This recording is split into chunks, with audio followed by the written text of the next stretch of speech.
예수님의 정체성에 대해서 말하는 그런 구절이 있는데, 이제 예수님이 누구신가, 예수님의 정체성에 대해서 말하는 것을 우리가 이제 에고에임이라고 하거든요. 에고에임이라고 하는데, 이거는 이제 나는 무엇이다.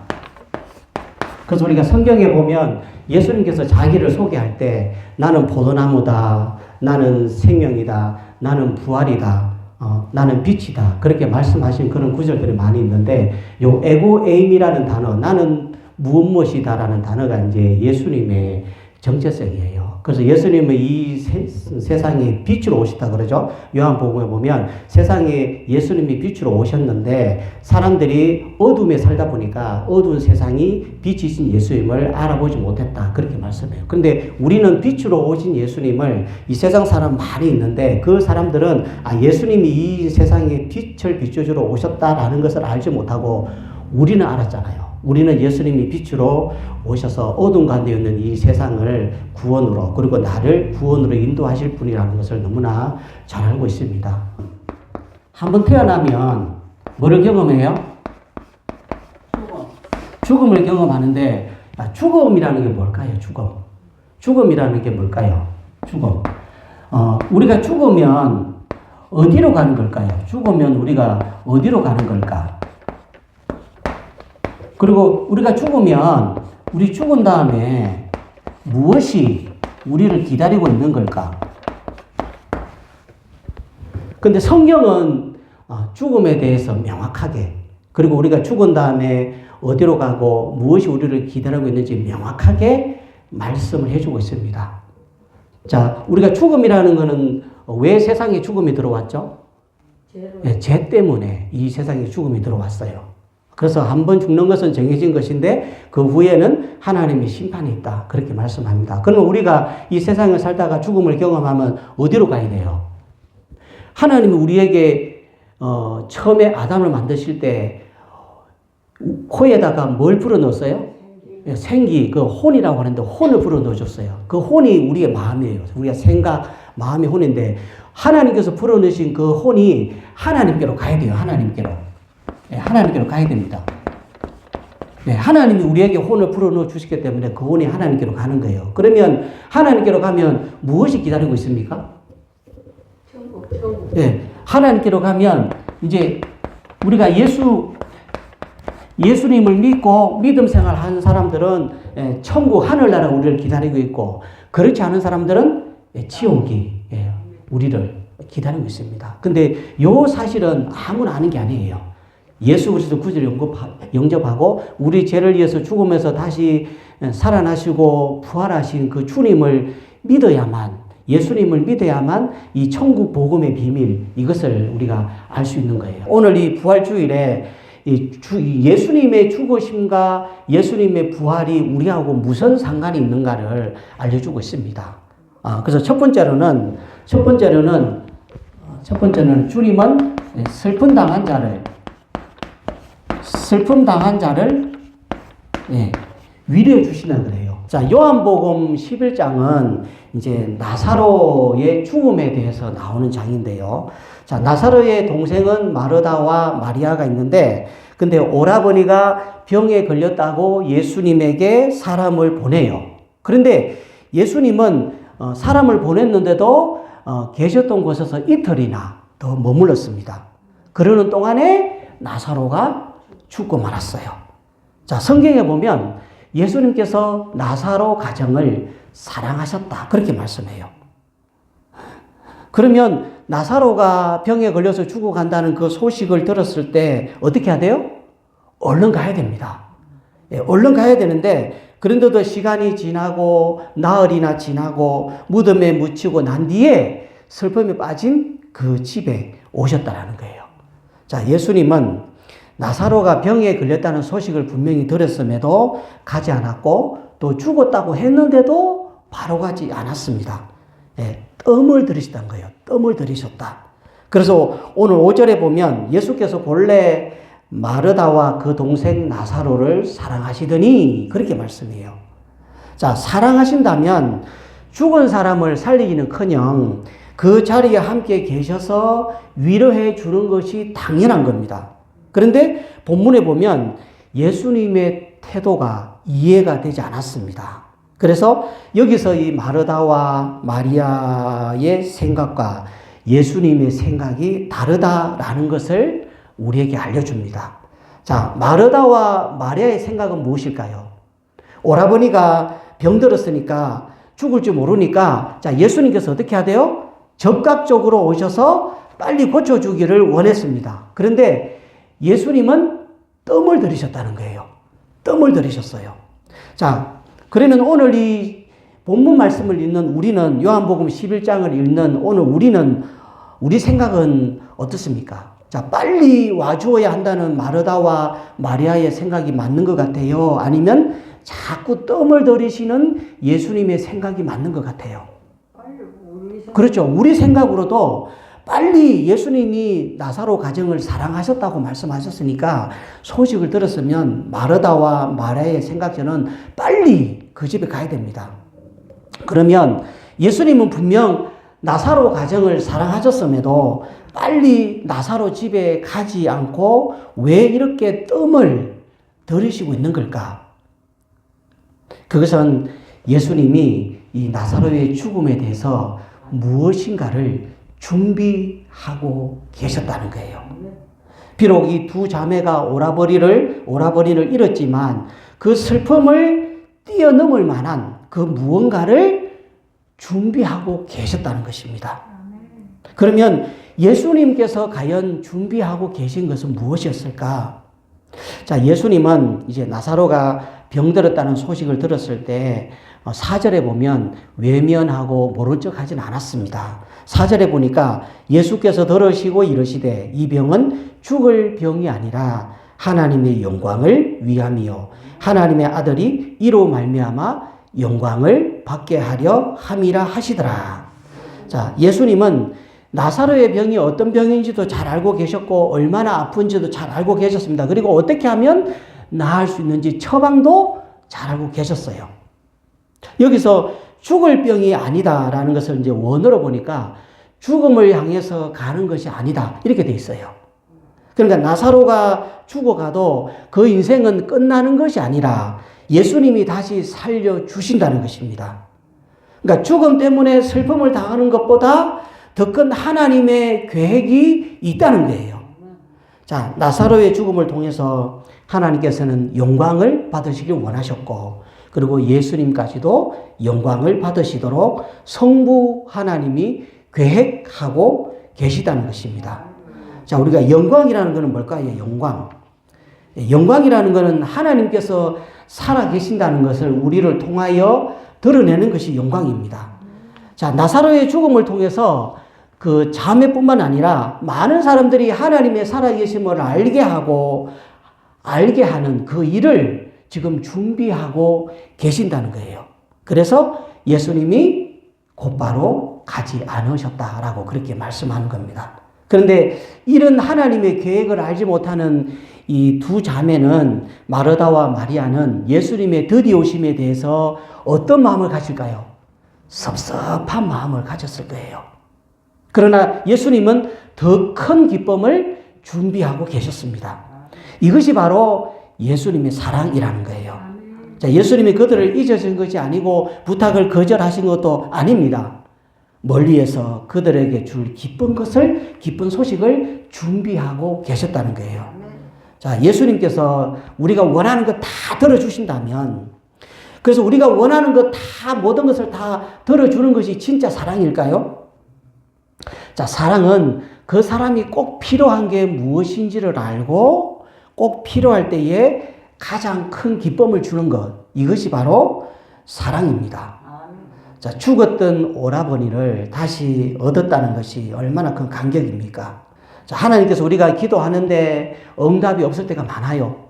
적극적으로 응답해 주면 좀 좋겠는데, 내 마음이 흡족하고 기쁘겠는데, 우리가 기도 열심히 하는데도 응답해 주지 않을 때가 많아서 때로 우리는 섭섭해 할 수도 있고 또 하나님께 불평과 그리고 원망할 수도 있습니다.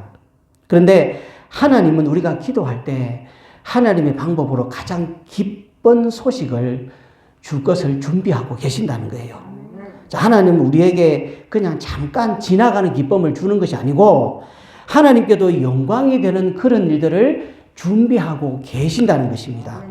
자, 두 번째로 슬픔을 당한 자와 함께 슬퍼하시는 예수님이시다. 그렇게 말합니다. 자, 21절 말씀에 보면 마르다가 예수께 여짜오되 주께서 여기 계셨더라면 내 오라버니가 죽지 아니하였겠나이다. 자, 예수님께서 멀지 않은 곳에 이제 병을 돌보는 두 자매가 살고 있었습니다. 그런데 어느 날 나사로가 병이 너무 약화되어서 죽을지 모른다는 생각이 들어서 마음이 아찔한데, 그런데 예수님은 그 자리에 계시지 않았다는 거예요. 그래서 두 자매가 예수님에게 자기 오라버니를 고쳐달라고 사람을 보냈습니다. 예수님이 계신 곳까지. 그러면 왜 예수님에게 사람을 보냈을까요? 의원에게 의사를 불러야 되잖아요. 의원을 불러야 되는데 왜 예수님에게 사람을 보냈을까요? 두 자매가 보낸 사람이 이제 예수님이 계신 곳에 가서 말하기를 당신이 사랑하는 나사로가 병들었으니 곧 죽을 것 같으니 와서 고쳐주셔야 됩니다. 그렇게 말합니다. 자, 이 말을 듣고서 4절에 보면 예수님께서 이 병은 죽을 병이 아니라 하나님의 영광을 위함이고 하나님의 아들이 이로 말미암아 영광을 받게 하려 함이라 이렇게 말씀합니다. 자, 그러면 예수님의 이런 말이 그들에게 위로가 될까요? 그들에게 위로가 되려면 빨리 예수님이 그 소식을 듣자마자 그 사람들과 함께 나사로 집에 가는 거예요. 그런데 예수님은 분명 그 말을 들었음에도 그들과 함께 가지 않고 그곳에서 이틀을 더 머물렀습니다. 그러면 자, 예수님의 이런 말을 전해들은 이 마르다와 마리아는 심정이 어땠을까요?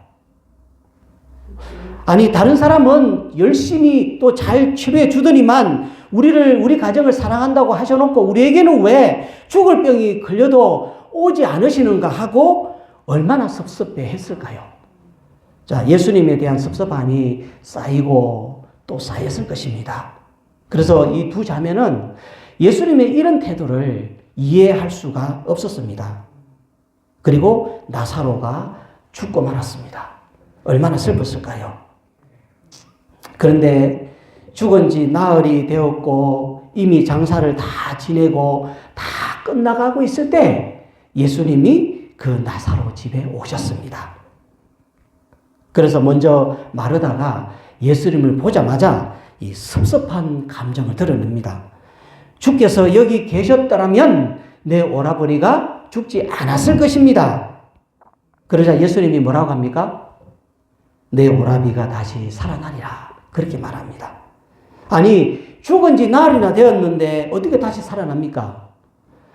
마리아도 울고 있었습니다. 그리고 그곳에 있는 많은 사람들도 슬퍼하며 눈물바다가 되었습니다. 자, 예수님은 이런 모습을 보시고 마음에 비통히 여기시고 함께 눈물을 흘리셨다. 그렇게 말씀합니다. 예수님은 왜 눈물을 흘리셨을까요? 예수님은 함께 동참하셔서 눈물을 흘리셨습니다. 이 눈물을 흘리다라는 것을 이제 원어로 보니까 얼굴에 조용히 흘러내리는 눈물 또는 진심으로 슬퍼서 흘러내리는 눈물 이런 뜻입니다. 로마서 12장 15절에 보면 즐거워하는 자들과 함께 즐거워하고 우는 자들과 함께 울라 그렇게 말씀합니다. 그래서 성경에서 예수님은 우리가 슬픔을 당하지만 절대로 우리 슬픔을 외면하는 분이 아니시고 함께 주시는 분이다 그렇게 말씀하고 있습니다. 죽음은 무엇일까요? 죽음. 세상을 그냥 떠나는 것일까요? 우리가 죽으면 사랑하는 가족들을, 자녀들을, 그리고 부모, 형제들을 다시 못합니다. 다시 보지 못합니다. 그렇다면 우리 그리스도인은 죽음을 어떻게 맞이해야 하는 걸까요? 자, 세 번째로 죽음은 끝이 아니고 또 다른 시작이다. 이렇게 말씀합니다. 자, 예수님은 이제 나사로가 죽은 다음에 제자들에게 우리가 나사로 집에 가자. 그렇게 말씀하십니다. 무엇을 하려는 걸까요? 이미 상황이 다 끝이 났죠? 나사로가 죽었습니다. 무덤에 누웠습니다. 나사로의 혼이 떠났어요. 그런데 나사로에게로 예수님께서 그때 향하셨다라는 거예요. 그래서 그 집에 가보니까 벌써 많은 유대인들이 이 마르다와 마리아를 위로하고 있었습니다. 예수님은 죽음의 슬픔에 빠져 있는 이 집에 오셔서 마르다에게 말씀합니다. 23절에 보면 내 오라비가 다시 살아나리라. 그러자 마르다가 마지막 날 부활의 때에는 다시 살아날 줄을 내가 아나이다. 그렇게 말씀합니다. 자, 이 마르다의 말은 무슨 말인가요? 당시에 예수님 시대에 바리새인들이 있었습니다. 바리새인들이 하나님의 말씀을 가르칠 때 사람은 죽으면 부활한다라고 가르쳤어요. 그래서 그 바리새파가 가르친 말을 이 마르다가 듣고서 세상 마지막 날에는 다시 살아난다고 들은 것을 지금 예수님에게 말하고 있는 거예요. 그래서 예수님께서 본문 27절, 28절에서 나는 부활이요 생명이니 나를 믿는 자는 죽어도 살겠고 무릇 살아서 나를 믿는 자는 영원히 죽지 아니하리라. 이것을 네가 믿느냐? 이렇게 말씀합니다. 그러니까 부활과 생명의 원천이 누구에게 있는지를 구체적으로 밝혀주셨습니다. 당시 사람들이 죽으면 부활한대 그렇게 바리새파들이 가르쳤는데 당시 사람들이 막연하게 가졌던 그 부활에 대해서 예수님이 구체적으로 부활이 어떤 것인지를 마르다에게 가르쳐 주었다라는 거예요. 그렇다면 이 본문의 나사로의 죽음을 통해서 우리에게 알려주고자 하는 것은 무엇일까? 이 나사로의 죽음을 통해서 예수님께서 우리에게 무엇을 알려주려고 하는 것일까? 누가복음 23장 46절에 보면 예수님께서 이제 십자가에 달리셔서 7마디 말씀을 하셨는데 그 가운데 마지막 말씀으로 주님이 뭐라고 말씀하셨어요? 아버지여 내 영혼을 아버지께 부탁하나이다. 그렇게 말씀을 하셨습니다. 이것은 자기 영혼을 아버지 손에 맡긴다, 부탁한다 그런 의미입니다. 그러면 예수님은 왜 숨이 끊어지기 전에 자기 영혼을 아버지께 부탁하셨을까요?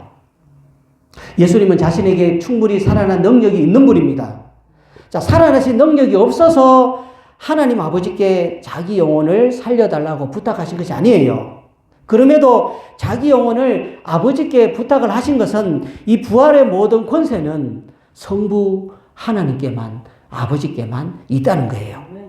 즉 죽는 것도 다시 살리시는 것도 하나님의 손에 달려 있다는 것입니다.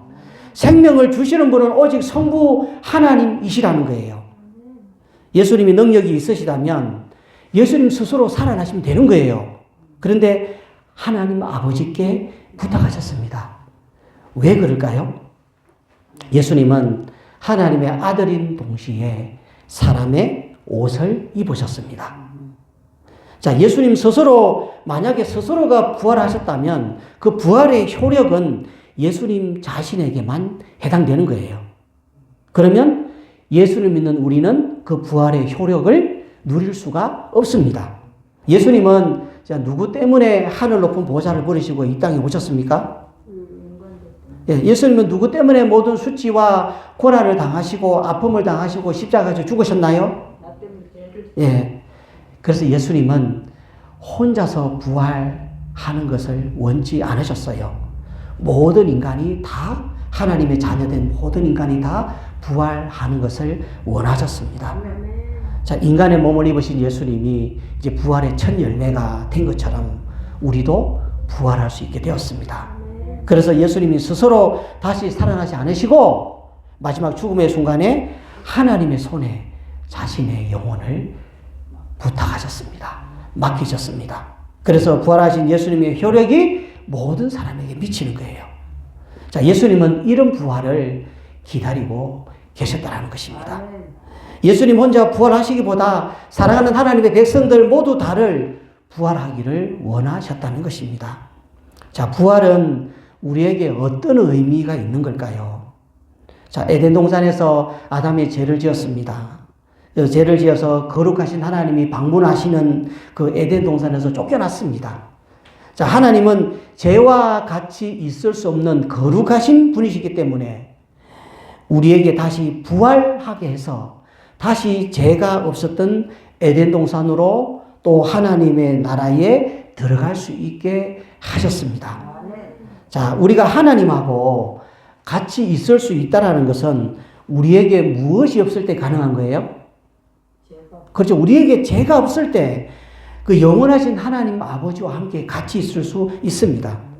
그래서 이런 인간의 죄를 해결하려고, 우리의 죄를 해결하려고 오신 분이 바로 예수 그리스도이시라는 거예요. 예수님은 죄를 대신해서 물과 피를 다 쏟으시고 십자가 위에서 우리 죄값을 다 치르셨습니다. 그리고 다 이루셨다고 말씀하셨습니다. 그래서 우리가 성경에 나오는 이제 예수님이 다시 살아나셨다는 그 단어를 그 원어로 찾아보면 능동태가 아니라 모두 다 수동태로 되어 있어요. 그러니까 예수님 스스로 살아나신 게 아니고 부활의 정권을 가진 하나님이 예수님을 다시 살려주셨다는 거예요. 자, 그러면 하나님이 다시 살려주셨다는 그 의미는 무엇일까요? 하나님은 우리를 부활시켜 주신다는 것입니다. 누구 때문에? 예수님 때문에. 예수님이 부활의 첫 열매가 되어 주셨기 때문에, 그래서 우리를 다시 그 예수를 믿으면, 생명의 예수님, 부활의 예수를 믿으면 우리를 다시 부활의 몸으로, 영생의 몸으로 만들어 주신다. 그렇게 말씀하는 것입니다. 자, 거룩하신 하나님이 이제 우리와 함께 있을 수가 있게 된 거예요.